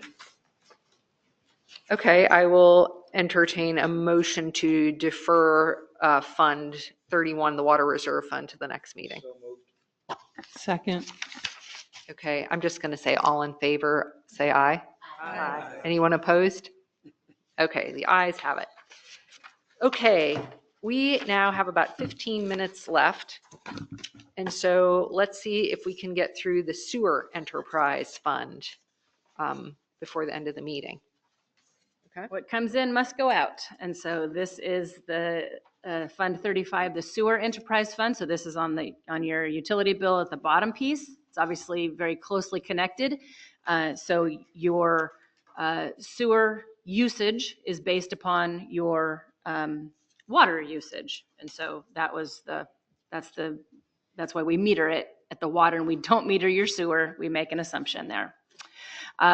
So things in here for revenues would be the DEQ watershed grant. This is an interesting piece because that was one that was actually for water, but it was put into here, and I cannot at this moment.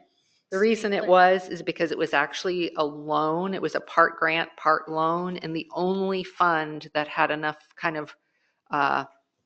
had enough money and robustness to it was the sewer fund. And so they required we had to kind of pledge that we would have enough money to pay the loan. So the accounting for that whole loan went through this fund, and we're going to be paying it off. So anyway. Right. So that's why that's kind of an anomaly. It's a weird one. The water recycling grant is part of the $750,000 that we got from lottery money that comes through, and this is to fund a feasibility study. What line Is item that, is what that? line item?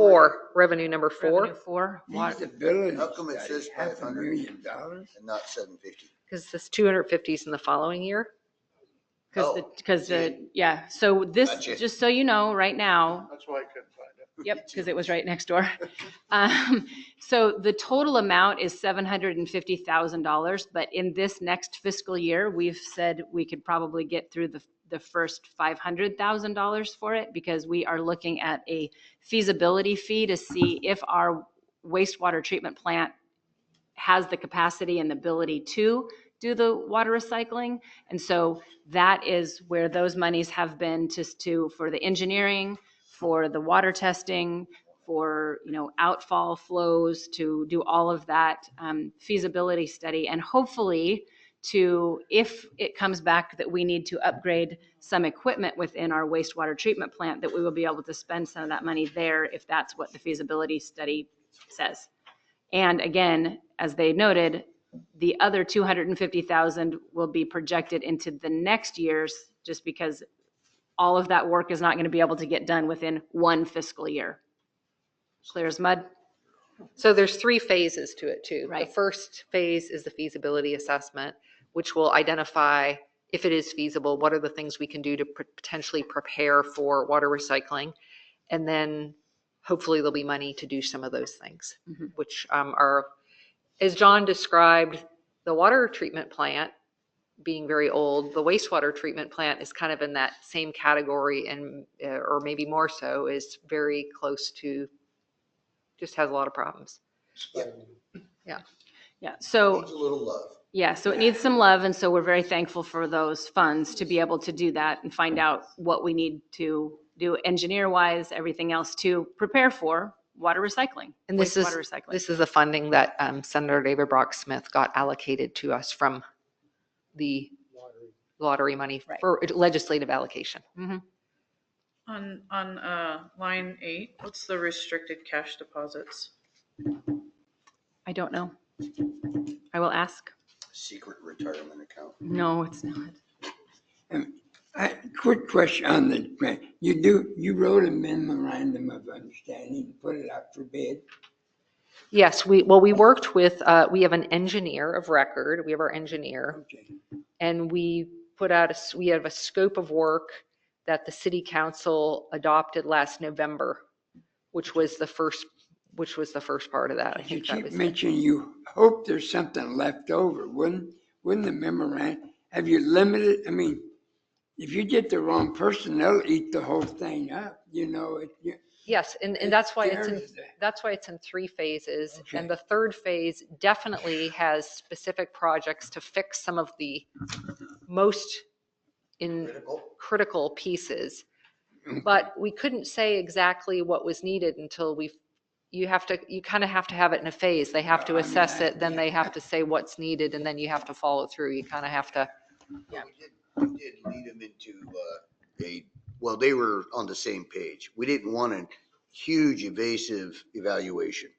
We wanted to keep it as narrow as possible, so we did have money to fix stuff too, but we wanted to make sure that the capability of the plant would meet the water quality that was needed. So, I mean, I think it was a good way that I think we went about it the right way. To get the information and keep it focused. And yeah. Right. And it'll buy us some valuable information because there may be stuff we're missing on our repair list, right? You know, we can't see everything. Right. So engineers, they see it differently than most of us normal people do. So line 6 is the sewer usage, the collection of the funds from the water, from the utility bills for that's the sewer usage amount. For sewer connection fees, as new houses come in and they get connected up to the system, that's some of the funds there. I have a note to ask about line 8, and it comes to the 1.6 at the bottom. And then expenses are similar to, obviously the top is, once again, we moved all of personnel out of there into the general fund, so it's all in one place. To the bottom of page 25, line 35, just again, each fund has to help pay for the support that happens, like office and operating supplies. Yes, things at the plant, but also to help backfill the support they get from here. So that would also be, paying for their own software, some equipment leases that they have down there, including, buying equipment. On the next page, fuel for the truck that the wastewater treatment plant person would use to go check the lift stations, things like that. Postage, if there's specific things to wastewater, down to, again, repairs and maintenance for the different pump stations, or the lift stations is what you call one that pumps sewer water, is a lift station. So again, testing equipment, things like that. Question, line 40, bank charges. I noticed that in a couple of them. So one of the things that we've also talked about doing was, you see it went from very high to lower. One of the things that the Finance Committee has talked about is that we as the city in the last number of years have been basically eating the 3% convenience charge that people, when they use a credit card to swipe to go through. So another idea out of the Finance Committee is to say, hey, we need to pass that on. If people, want to use the convenience of the credit card, particularly the online, that's where that would go. And so we've been able to look at saving about $12,000 out of the sewer fund by putting that back on people who want to use that on the for the bank charges to use that service. So people can opt to not, and again, write their check and drop it in the box or bring it by or cash or however they want to do it. But if they want to just have that auto draw through their credit card company, that fee will then be passed to them, as opposed to what we've been doing, which is the city has been paying for it in both sewer and water on that. So that's another cost savings that we've tried to I think it's squeeze like out. a $25,000 It's about cost right, so I think it savings was in our overall budget. 18, Automatically drawn that from your checking account. That's- correct. It won't charge out, it's only from a credit card, correct. And if you come, when we opted, it's such a small amount when we run it through our credit card machine at our window, that we aren't pushing that forward. That's pretty nominal. But it really, the charge to go through that automated system is expensive. It was adopted during COVID, and it was common for cities to overlook that fee. It just, we did things, that you wouldn't normally do during those times, and that was one of them. People So weren't we're getting trying to out. fix it. Right. So we've gone through literally line by line and finding ways that we can pull these dribs and drabs out of the system. So, yeah. Yeah, that seemed to be a no-brainer when Dina Lang, our accountant, was like, well, do you know how much we spend on those things? I was like, no, tell me more. And so we decided to do that.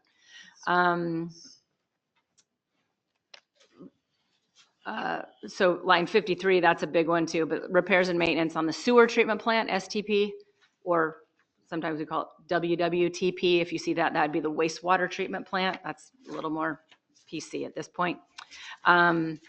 But those are all just the line items that we spend out. If you look at page 27, the capital outlay, again, that DEQ watershed grant, it was in its revenue. Now this is where we would spend the line we would spend it out of. Equipment for the sewer system, as we're looking at things that we need to fix and repair, that would be from there, and equipment replacement. Debt services, so we're paying on a loan that we got, I think 30 years ago, and it's a 40-year loan. So we're within 10 years of paying off I believe it's a USDA loan for our wastewater treatment plant. So that's debt services. Is that the outfall? I think it's outfalls. The outfall, yeah. Two We're paying for outfalls. 2 of them, even though we only have one that works, because the one that got washed away. It was the new clarifier too. Yeah. The east clarifier. Yeah. And then if you look at, again, transfers out, that's again, money from this fund that's collected from the utility bill that then goes to pay for public works and also for the administrative support that is provided by the rest of the crew. And then the reserves. And so some of that was the bond reserve from 96 that we have to keep in there as a reserve if we need to spend it for those, to pay off those loans. Leaving it with a ending fund balance on page 28 of $120,000. But as we look forward, that's another place that we are going to have to look at, because that fund is not healthy long-term. And that's the thing, I have to say, looking forward, I don't know how we're gonna fix some of these things in the long term. And so when we see all the red moving forward, I feel like that's something we're gonna have to get Ann back to We need to remember that discuss. those funds look like that because we're paying back the general fund for the first time. Yep. That's what makes that fund look so horrible. Mhm. That's a big part of this. Right. And this was that, again, reallocation to get to that, to make sure that our, I understand. but that, you're right, but that's This why that fund looks didn't just get that bad correct. this year. Right, It got that bad because we made that decision to pay back the general fund. right. So that's a big part of the picture. Absolutely. I'm But not saying again, it's right or wrong, I'm just saying. correct. And that part of that again is that in order to move money to a fund that might be struggling and needed more support, the only place you can do that is from the general fund. So when people are looking at our risk or ability to do grants or or loans or different things, one of the main places they look is at your general fund. So it has to be healthy in order to support whatever is needed with these other funds, which is why we look through the general fund, go through all these individual funds, and then loop back to the general fund if we've made any adjustments on these to make that happen. And then if we have money in the general fund and the other funds need it, We can move the money to where it's needed as it goes through and do those transfers in the correct way from the correct fund. I totally Yeah. understand. Yeah. But It's just important to call out. It is important to call out. Yeah. because it's going to be really. It's jarring. It's It's gonna be jarring. really confusing next year to remember all this stuff. Okay, I would entertain a motion to approve the sewer enterprise fund, Fund 35. So moved. Second. Any further discussion? Okay, I'm going to call for the vote. Committee member Laura Mason, Yes. committee member Lori Proudy, committee member Rick Lindy, Yes. committee member Jim Proudy, Yes. committee member Mickey Walter, Counselor Tim Pogwizd, Tim, yes. Counselor Sarah Lovendall, Yes. Counselor Perry Rask, Yes. Counselor Deanna Brennan, Yes. Counselor Gary Burns. Yes. Okay. Okay, so now we're almost at 7 o'clock, and so it's time to, pretty much time to end this meeting. We've gotten through another good chunk.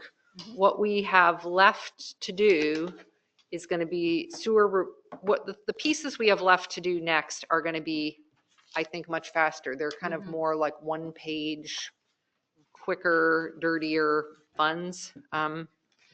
So we should be able to do that one in the next meeting. We should be able to do that and then circle back to the general fund and hopefully finish up in the next meeting, which I think we have scheduled for next Thursday at 5 p.m. That end of the meeting, going back to the general fund, is also where we pull everything together. So if you have any questions, Melissa will get answers to our outstanding questions. If you have any others that come up, you can reach out to her. Melissa, we passed out this new sheet of paper. I forgot to ask you to tell us what is different about this compared to what we had last week. So one of the things that one of your committee members asked was just where is the sort of summary of where things are. And so this was the main part up to the green there on the lower left, was what you had before. Just Yes, this is the new one here. You can there's the new one. And so Recorder Harrison pulled this together for us.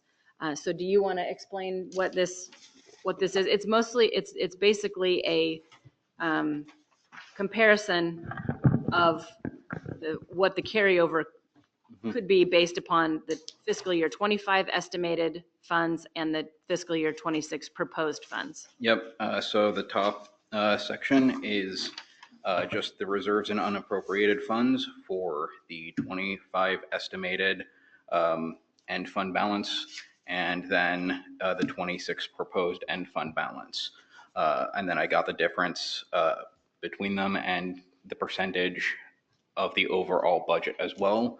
And then I realized that I should probably also have the contingency in there, just so that way, if we don't end up using the contingency, we have an idea of how much of it could potentially roll forward. And that's the next line. And then the carryover for each fund is basically how much each fund is going to have at the end of its respective fiscal year, and the difference between the two.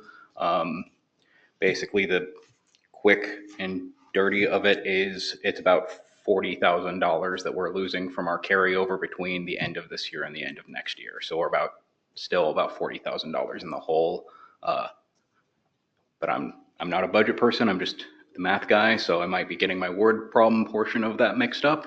But I try to provide a good estimate for, what it looked like to me.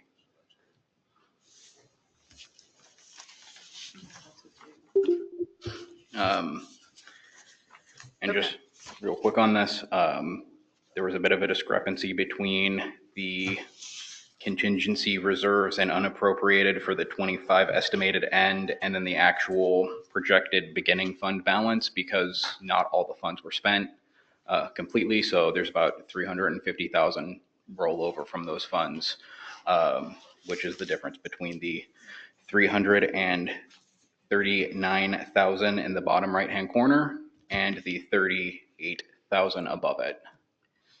Which means we've been tight as ticks in the last little while, because we're not spending the money on the things because we understand that we're in a rough patch. And so as Mayor has talked about it, we're kind of on beans and rice. And so we're doing with what we have as best we can and finding those ways already to be cutting some of these things, rather than spending every penny we have available, because that's just bad management.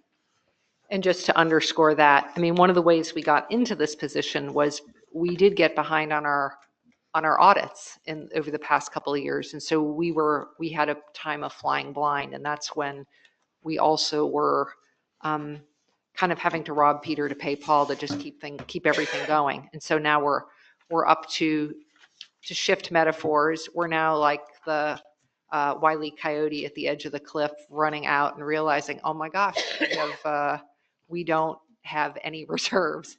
So anyway, just to give some different metaphors, whichever, figure out which one works for you, but I've definitely been thinking about all of them. That's why we're in a tight spot right now. Can I make one more comment? Ann? Yes, please do.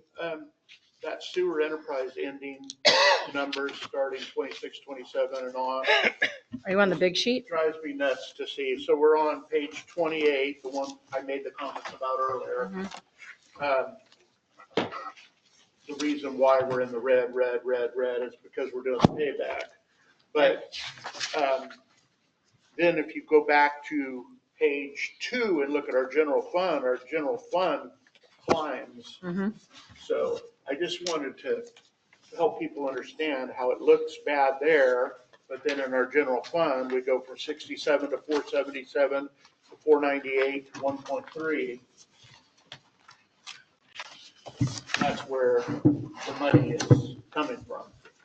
It's coming from the payback from those funds, sewer and water and all of them. Right. Yeah, in order to heal the general fund. Yes. Yep. To heal the general fund, so the general fund will be able to help these funds out. Correct.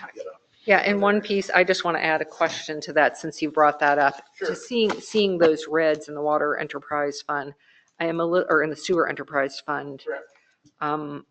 There is, because of all of that debt reserve requirement, it is a little bit concerning to see us in the red there because we have to have reserves there to be kosher to pay off. You know what I mean? That's like part of the condition of our debt is that we have money there to pay it off. So if we're in the red, it almost looks like we don't have the reserve there, Yes, but what I'm understanding from Ann Heath is that one of the places that they look overall to tell the health of a system like this is to look at the general fund because that is the place that money can move to whichever fund it needs to go to. So yes, while it doesn't look good in that particular spot, if your general fund is healthy, then it shows that you have the ability to push money into the place where it is needed. We would love it if they were all black.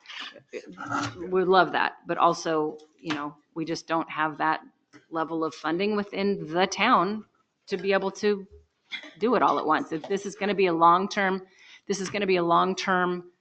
move forward and being thoughtful and managing well and being thoughtful about it. So I would like to make a request here. The thing that shocked me the most last time was when we finished the total for the general fund. On page 10 is the summary. And you show how the general fund's going to end up with $68,000 in it. And then, on page 10. And then she proudly says, we're in great shape because we're going to get $400,000 every year. I tried to figure out what it was from these, and I can't see it. I would like to make a request that we make an overall simple sheet of about 6 or 7 revenue departments and 6 or 7 expenses, and just show me this much money's coming in and this much money's going out, and this is the difference. I don't want transfers. I don't want to see grants. I want the city of Port Over going to collect $6 million, and we're going to spend $5,500,000. So we're saving $500,000 this year. Because she's saying you're clearing $166,000 this year. And when we go along each one, you can't grasp the overall clearance. But she does the big jump, and it's great if you're in that good a shape. Next year, she's going to make you $410,000. I mean, look at the increase, 67,000 to 477, and then another 400,000. I got to see that on one page somehow, just going through all these details. I mean, I went and added it all up and tried to do your budget to this big spreadsheet here, and I couldn't do it. Now, I only spent 3 hours doing it. Oh my gosh. But I'm just saying, we're voting on 10 different departments, and we're not seeing the big picture here. So us novices, we haven't seen it like you, Well, and are familiar with yours. yeah, I think it takes years to like figure it out, Oh, basically. And it's in every day. I mean, something comes up all the time, I know. But this would be great if if all these numbers equal every one of these lines, but I don't think they do. Well, I think we, So- I wonder if our year-to-date budgeting, like if those other types of reports that we used to get, like if that would help. Yeah. Jim, you know what I'm Yeah. talking about? I Like, do. I don't know if that would. Okay, be helpful. that's just, unfortunately, I will not be here next time. I may be in Ukiah in a hotel. Did I leave tomorrow to go to Fresno and then come back? Okay. But I may call in and. I'm sorry. And it was 105 today, I think, Yeah. down there, Exactly. 106. Well, you know how to, well, we can talk about if you can tune I in. saw Let's, that. let's, Melissa, does will anybody Ann else be have here any? next time? I'm sorry. Will Ann be here the next meeting? I don't believe so. What I could do is request that she, at minimum, is on the Zoom. So I can request that happen. And I know I've she's coming talked to in. her. She will be here next week, Tuesday and Wednesday. So if you have specific questions for her, then send them to me. I've taken some notes, but if you have that level of specificity, because I cannot say what he wants right now from that. I don't have a good explanation for her on that, except make it more simple. But if you have specifics, she will be here on Tuesday and Wednesday of this next week here in the offices. So she'll be here Tuesday. Okay, good. I'd like to talk to her about a couple things. Yes. Okay.